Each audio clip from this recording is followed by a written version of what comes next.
Now, as the third speaker of the session, we have Mr. Raka Sudhakar Rao, editor, Raka Lokam, independent journalist. Shri K. Raka Sudhakar Rao is a journalist, translator, public speaker, storyteller, and a social activist. A polyglot and widely traveled. Sri Raka Sudhakar holds two postgraduate degrees, an MSc in botany and an MCJ, that is Master of Communications and Journalism. He has given 12 years of his prime youth to northeastern India, where he has worked among various tribes such as Bodo, Rabha, Karbi, Lalung, and the Assamese people. Since 1995, he has been a journalist. He is presently the only journalist in the Telugu-speaking states to have worked in English, Telugu, and Hindi media. He has worked in both the print and electronic media. He is currently a news editor in SakshiPost.com, that is an English website of Sakshi Group. Now, I would like Mr. Raka Sudhakar Rao sir to take up the session and address the gathering.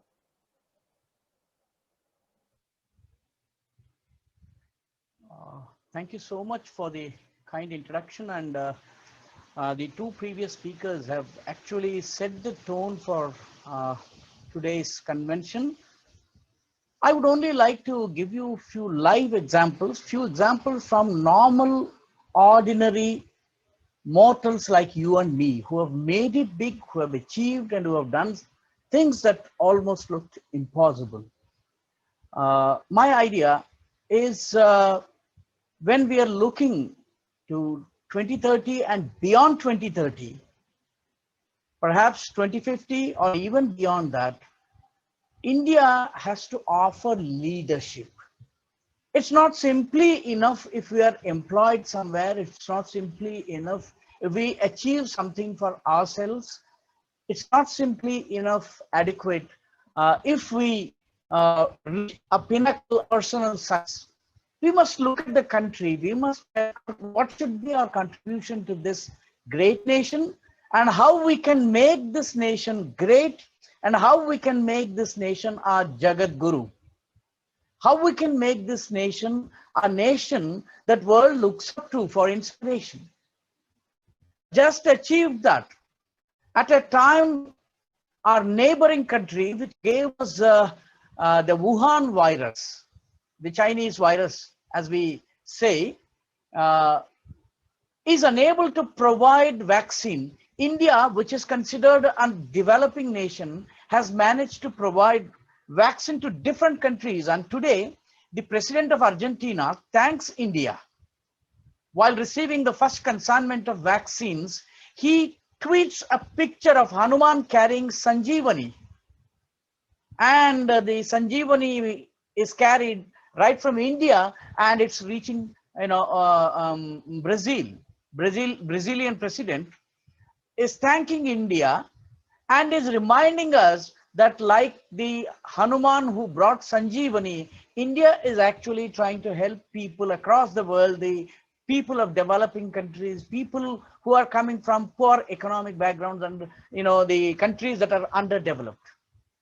So this is our contribution to contribution to the world. So India, I look at India of 2030 and beyond as a country that gives leadership to the world, one. And for that to happen, we need to have people who become leaders themselves in the various walks of life that they choose to in. So we need to become social leaders. We need to become political leaders. We need to become business leaders. We need to emerge as leaders. So do we have that leadership within us? Is the question. Dear friends, leadership can come only when you're passionate about something. Leadership can come when you are able to see an opportunity where there is none. I'd like to give you one simple example. During Second World War, The French people were given to, simple pleasures and luxuries, and they were utterly unprepared for a war with Germany, which was a very well-oiled, war machine.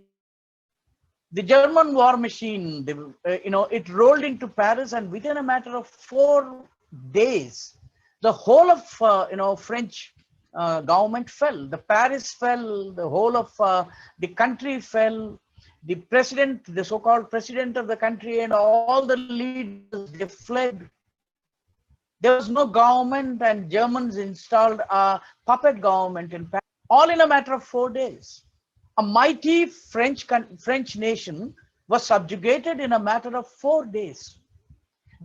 The people prepared for the war, and the war machine that the Germans had is well-oiled, well-heeled, well-armed, well-equipped, and well-motivated. What about the French people? They were dispirited, defeated. They were given to small pleasures. They were not ready for a war, not ready for a fight back. So somewhere in the deep south of France, in a small town called Bordeaux, in a dilapidated primary school that was bombed by the Germans, the French government in exile met 44 key people of the French, and they said, what should we do? How do we actually, save our country? Out of the 42 people who were present, 40 people, they said there's no use fighting. The best course would be to surrender and offer.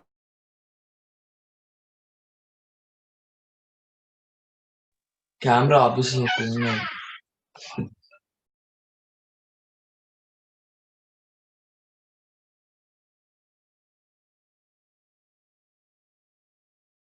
Yes, sir, you are. Yes, sir. So the voice is. Yeah, thank you. Am I audible? Yes, sir, you are. Yeah. Yes, sir.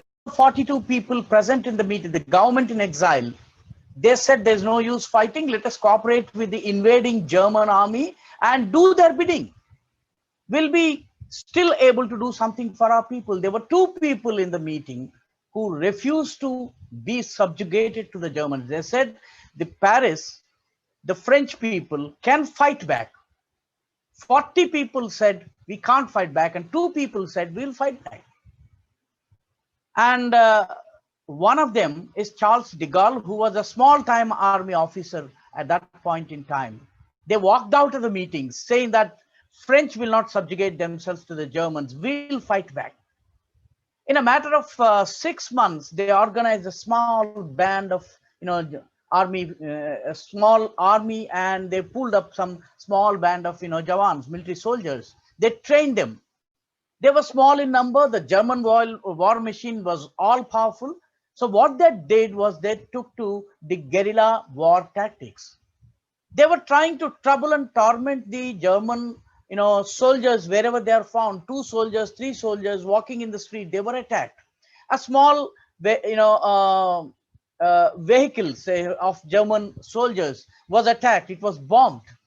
And that way, within a matter of 6 months, this small band of determined French soldiers, led by a young and intrepid army leader called Charles de Gaulle, they managed to trouble and torment Germans so much that within 6 months, they were mortally afraid of venturing out of their cantonments.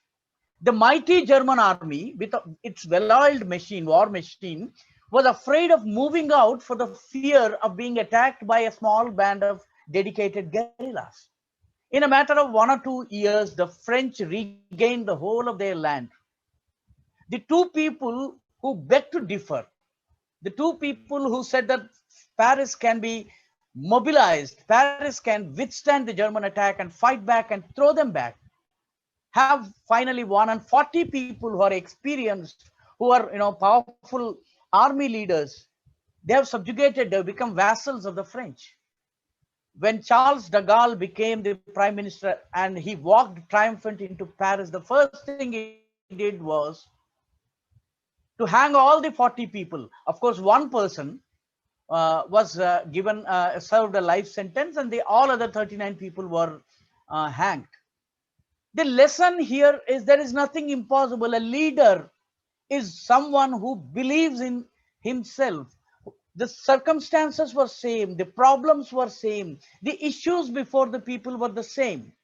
The country was unprepared, but 40 persons saw no chance, and just 2 persons managed to see a chance, and they converted this half chance into an opportunity. And this opportunity made them go for Germany, go and hammer and tongs against Germany and defeat this mighty nation that military nation that Germany was. So the point here is self-belief is the most important aspect. And if you believe in yourselves, you will succeed. Charles de Gaulle's life is a glorious example of that. When 40 of senior military generals felt that there was no use fighting this war, here was 2 people who felt that we stand a chance and we can fight back and we can push back Germans. And they succeeded. So the real leadership that Indian youth have to adopt is to believe in themselves, see an opportunity where there is none, convert half chances into full chances. That's one of the most important things that we need to do. And to assume leadership and to achieve success, what we need is determination, not the equipment. We do not need the paraphernalia. We do not need these are secondary things. The first thing is determination to win. I'll give you a very small example of a 13-year-old girl from Assam. Her name is Upasha Talukdar. Upasha Talukdar, when she was about 4 years or 5 years, her father noticed that this girl, father is, he runs a small medical shop, and he works very hard to make both the ends meet. Financially, he was not very powerful. He used to live in Guwahati, and even now he lives in Guwahati. And when he saw his daughter, she was somersaulting with effortless ease. She was doing all kinds of acrobatics at the age of 3 or 4. Then he took this girl and he went to the Sports Authority of India's Guwahati branch, and then he asked the people there, my girl is doing something extraordinary. At the age of 3 or 4, she's able to somersault, she's able to jump, she's able to do all kinds of acrobatics. Can you tell me what can I do with this girl? This father asked. The people there said, your girl is doing gymnastics without being trained.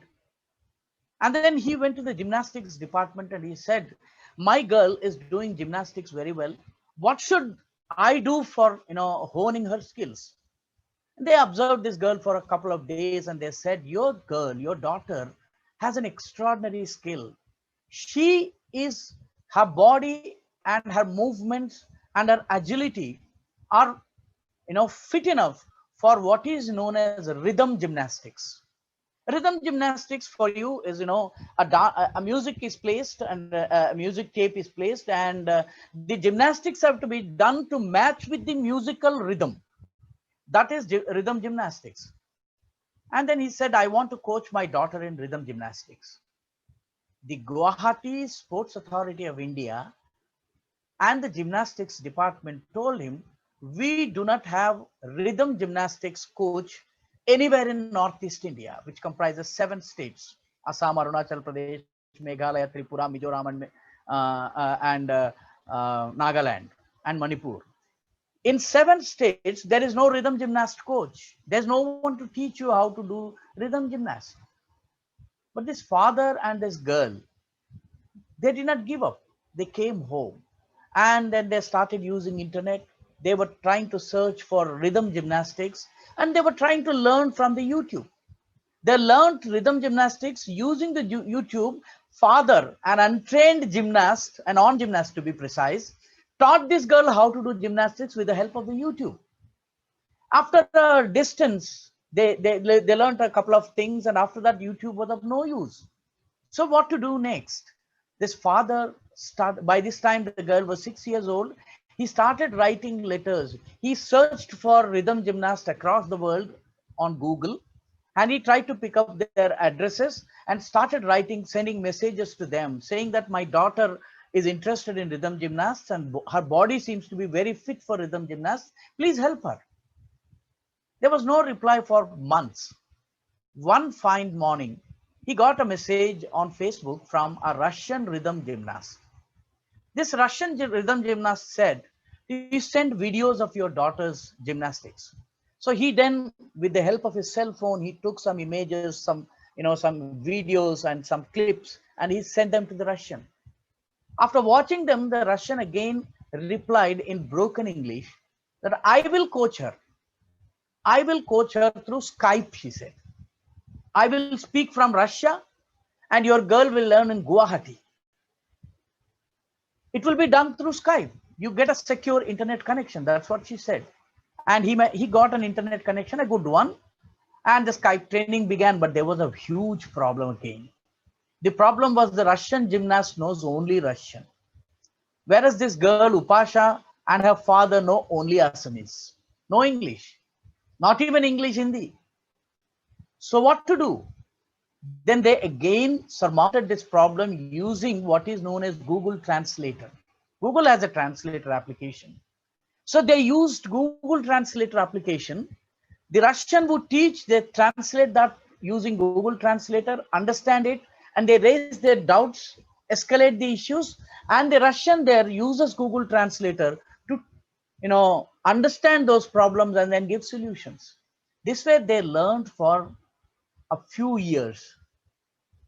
Then this girl participated for the first ever time in the national gymnastics in the rhythm gymnastics category without a coach. She went to, I think it was in Patiala, and these matches were there, and she came runner-up. When this 10-year-old girl became the national runner-up, the country began to sit up and take notice of this girl. And they said, we should provide her with a rhythm gymnast. Then suddenly, a 47-year-old former rhythm gymnast from Tripura, she came forward to teach her. She asked these people to come over to Tripura and coach with her. She refreshed her own knowledge of rhythm gymnasts and started teaching. Now she has got a rhythm gymnast coach. She's now studying in Patiala. She's all of 13. And at 13, she is the champion of rhythm gymnastics in this country. We can achieve without equipment if only we have the passion. If only we have the determination. So leadership is about determination. Other things will fall into place. Other equipment that you need, other implements that you need, other pathways that you need, they will fall in place. But what you need is a determination to succeed, a will to perform. And 13-year-old Upasha Talukdar of far corners of India in Guwahati is teaching us this very important lesson in leadership. Hats off to her father, who doesn't know gymnastics but managed to make his daughter, 13-year-old daughter, an national champion in rhythm gymnastics, for which there is no coach in Northeast. So leadership is about determination and will to succeed. Leadership is also about passion.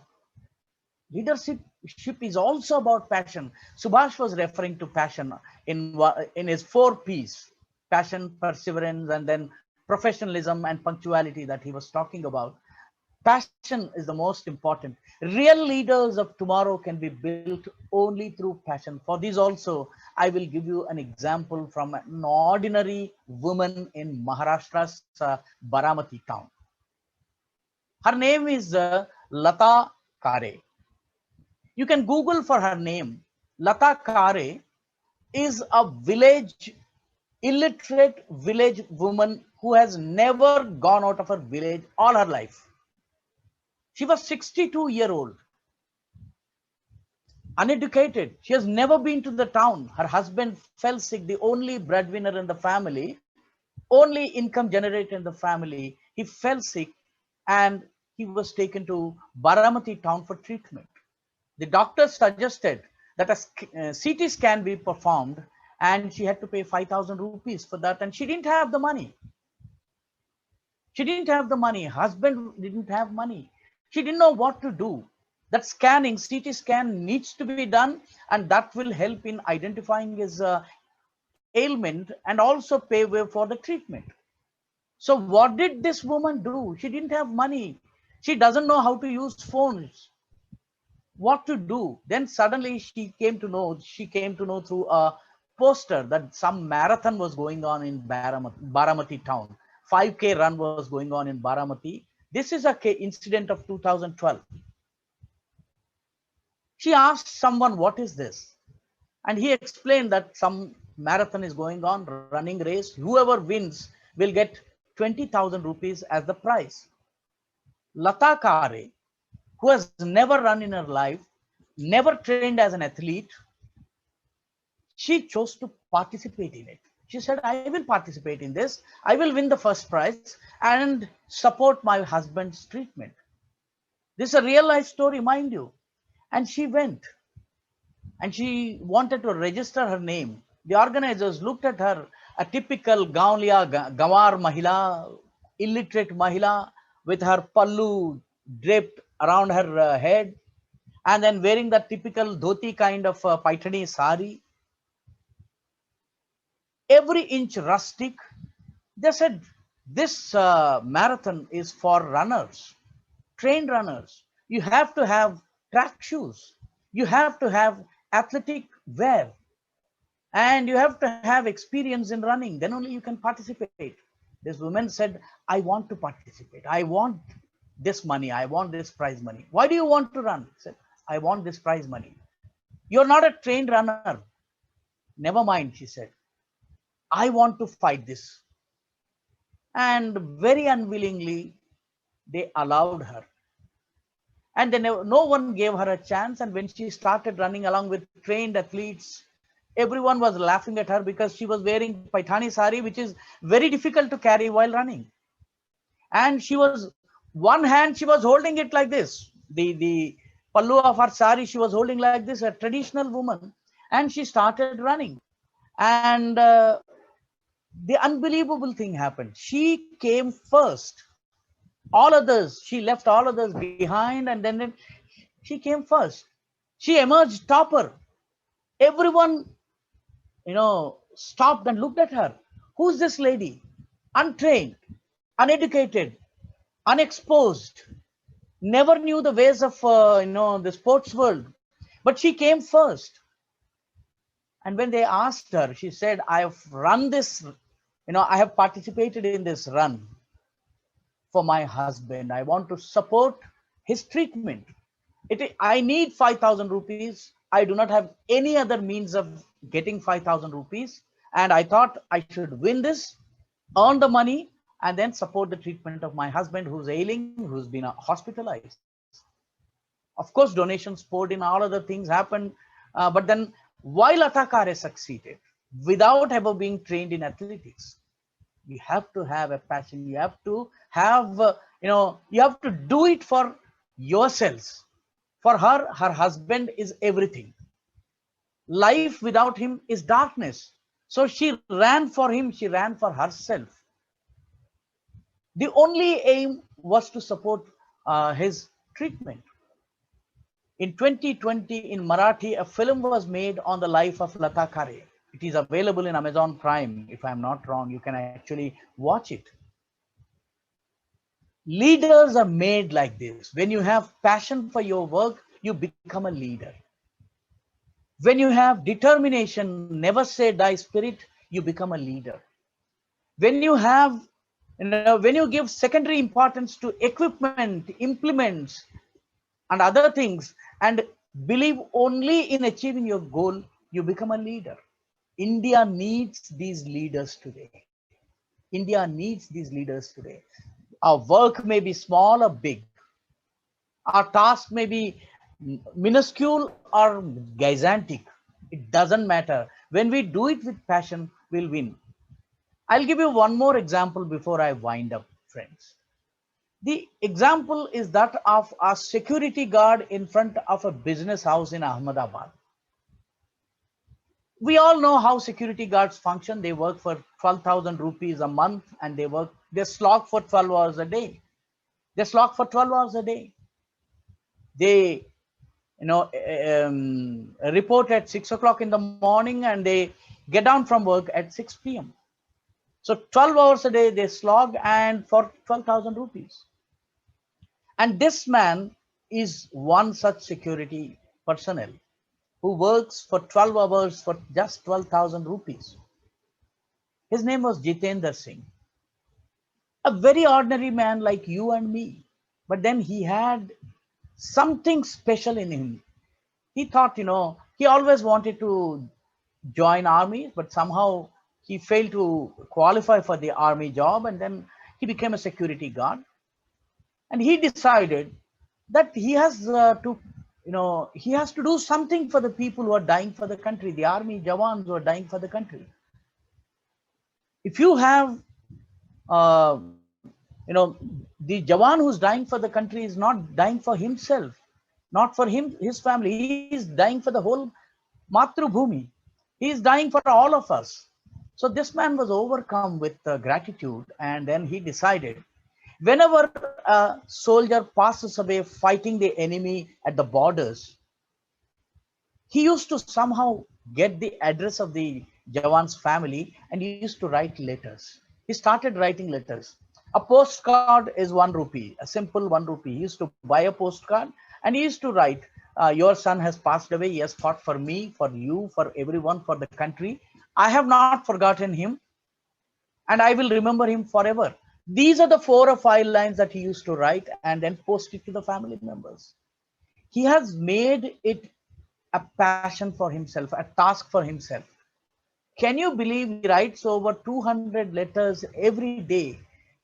This man, his name is Jitendra Singh. Jitendra Singh has a database of 8,000 soldiers who have passed away in 1948, in 1962, in 1965, in 1971, in 1984 Siachen Glacier incident, and in the terrorist attacks in Khalistan, Punjab, and then Kashmir, and in the Kargil War of 1989, and in all the incidents that are happening across the country, be it the Naxals, be it the Islamic terrorists, be it anything.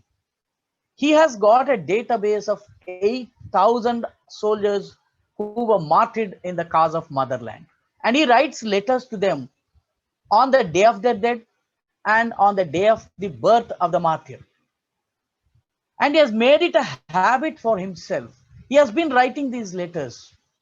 He writes letters on Deepavali. Every Deepavali, all the 8,000 will get letters. He is spending from his pocket, from the meager income of 12,000 rupees that he gets. He spends close to 3,000 to 4,000 rupees, which is, percentage-wise, if you calculate, it is almost 30% of his salary. He writes letters to them. And friends, there are incidents where the kin of the martyrs, they came searching all the way to Ahmedabad just to meet this man who has not forgotten their son, their father, or their husband, or close relative. We may have forgotten, but this man Jitendra Singh doesn't forget us, and he never forgets to write a letter on Deepavali or the day of his martyrdom. It's a small job.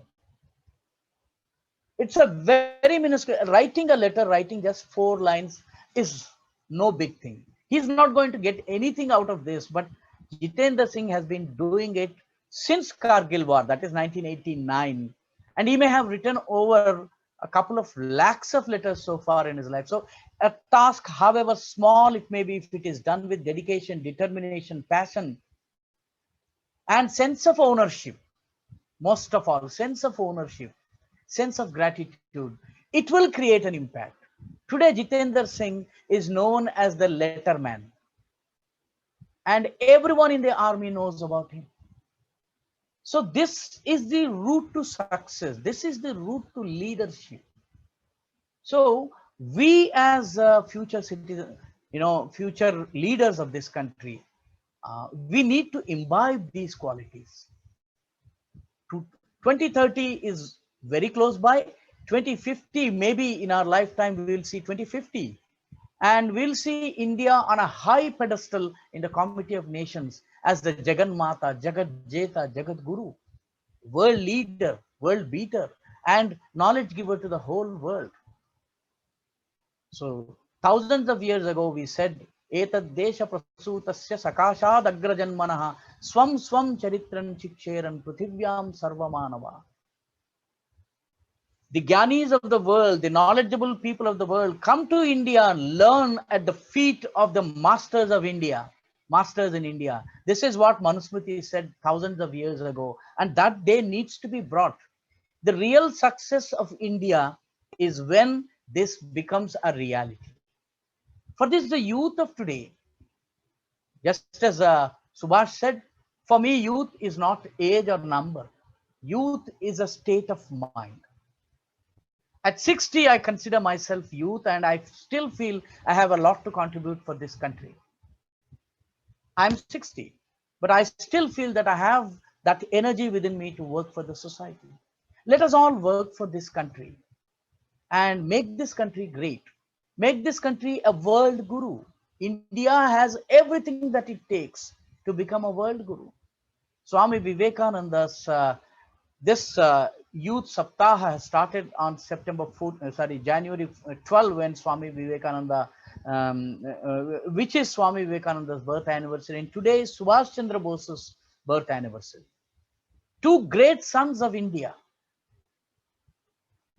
different in approaches but united in their attitude for the and their sacrifice for the country, their self-surrender for the cause of country. So we have to learn from these two people. Swami Vivekananda, when he wrote a letter to one of his wailing friend, the friend was wailing, ye hua, wo hua, I failed in this, I couldn't achieve that. He was crying. When he was pouring out his tale of woe, Swami Vivekananda wrote a letter to him in which he said, Kim nama rodishi sakhe tvai sarva shakti amantrayasya bhagavan bhagadam swarupam त्रैलोक्यमेतदखिलं तव पादमूले आत्मैव हि प्रभवति न जडः कदाचित्. The meaning of this very great, inspiring shloka is, why are you wailing? Why are you crying, my friend? Kim nama rodishi. Rodishi means rodan. Rudan is crying. Kim nama rodishi sakhe tvai sarva shakti. You have all the energy within you. You have the innate ability to solve all your problems. In fact, the world's problems. Kim nama rodishi sakhe tvai sarva shakti amantrayasya bhagavan bhagadam swarupam. Invoke the God that is already within you. Then what happens? He says, Trailokya dakhilam tavapadamule. All the three words, this world, hither world, and nether world, will be at your feet. Tava padamule. Atmaiva hi prabhavati na jadah kadachit. It is the living, the people with Atman, people with the life energy who succeed. Stop wailing. That is what Swami Vivekananda said. India had done enough of crying for centuries. India has to now rise. And India can rise only when its youth rise. And only when youth assume the position of leadership, not the position of beggar. I would not work as an employee getting 20 lakh rupees a month is a slave who eats with a golden spoon. If I can create jobs, if I can assume leadership, and that is the real need of the day. So in the end, before I close, I would like to close with a shloka from Sanskrit, which says, what should be our attitude? When we take up a job, our enthusiasm must be never ending. Our enthusiasm must be never ending. Once I have met a blind woman from Vizag. Her name is Narayanamma. She teaches in a primary school. I said, don't you ever despair that you don't have eyes, you don't have vision?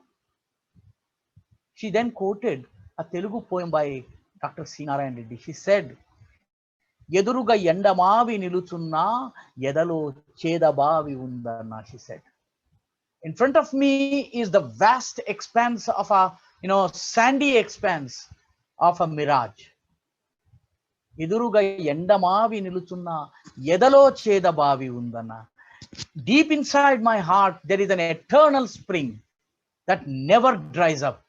And it is this eternal spring that is making me charge forth, move ahead, and achieve my goal. So whatever we do, we must do with undying enthusiasm.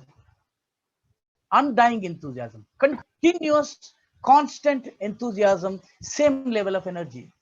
The Sanskrit shloka says, and I end with this shloka. The shloka says, Anityam asthiram chittam ashtabhirgunitam yatha. Nityam khalu satam chittam navabhirgunitam yatha. It says, never be like the 8th multiplication table of mathematics. You should always be like the 9th multiplication table of mathematics. Why? The 8th multiplication table, I am a Telugu medium student, so I do not know 8 fours are 32, so on and so forth. I may make a couple of mistakes. The 8th multiplication table is very interesting. It says 8 ones are 8, 8 twos are 16, 8 threes are 24, so on and so forth. 8 ones are 8, 8 twos are 16, 1 plus 6 is 7. Earlier it was 8, then it has come down to 7. 8 threes are 24, 2 plus 4, 6.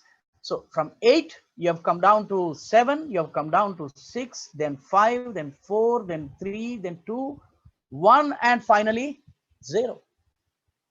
Your life, your enthusiasm, your mission must be like the 9th multiplication table.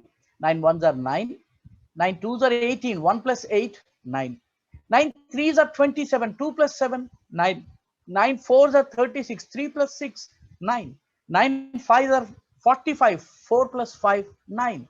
So in case of 9th multiplication table, it is 9, 9, 9, 9, 9, 9, 9, constant.